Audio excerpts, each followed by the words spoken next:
எடப்பாடி பழனிசாமி ஆட்சியில் இருந்தபோது உறவினர்களுக்கு நெடுஞ்சாலைத்துறை டெண்டர்களை முறைகேடாக வழங்கிய வழக்கை தான் தொடர்ந்து நடத்த இருப்பதாக திமுக அமைப்பு செயலாளர் RS பாரதி தெரிவித்துள்ளார். டெண்டர் முறைகேடு வழக்கை தான் திரும்ப பெற்றுவிட்டதாக எடப்பாடி பழனிசாமி தெரிவித்திருந்த நிலையில் RS பாரதி விளக்கமளித்துள்ளார். 2016 570 கோடி ரூபாய் நடு ரோட்டில் கண்டெய்னர் லாரியிலே பிடித்த பணத்தை இதுவரையில் ஏறத்தாழ 8 வருஷம் ஆகுது. சிபிஐ தான் இன்வெஸ்டிகேட் பண்ணுது.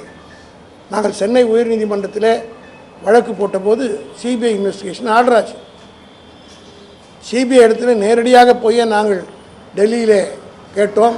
ஆனால் 8 வருஷம் ஆகிறது. அந்த 570 கோடி ரூபாய் யாருடைய பணம் என்பதை இதுவரையிலே சொல்லவும் இல்லை. அதற்குரிய எஃப்ஐஆரும் சிபிஐ போடவில்லை. இப்படி பல வழக்குகள் தமிழ்நாட்டிலேயே பல வழக்குகள் சிபிஐயில் நிலுவையில் இருக்குது. ஆகவே தான் சிபிசிஐடி இன்வெஸ்டிகேஷன் என்றால் துரிதமாக முடிக்க முடியும் என்ற நல்லெண்ணத்தின் அடிப்படையில் தான் தளபதி அவர்கள் அந்த கள்ளக்குறிச்சி சாராயத்தை விசாரிப்பதற்காக சிபிசிஐடி விசாரணை மட்டுமல்ல, நீதிபதியினுடைய ஓய்வு பெற்ற நீதிபதி தலைவர் ஒரு கமிட்டி அமைத்திருக்கிறார். ஆனால்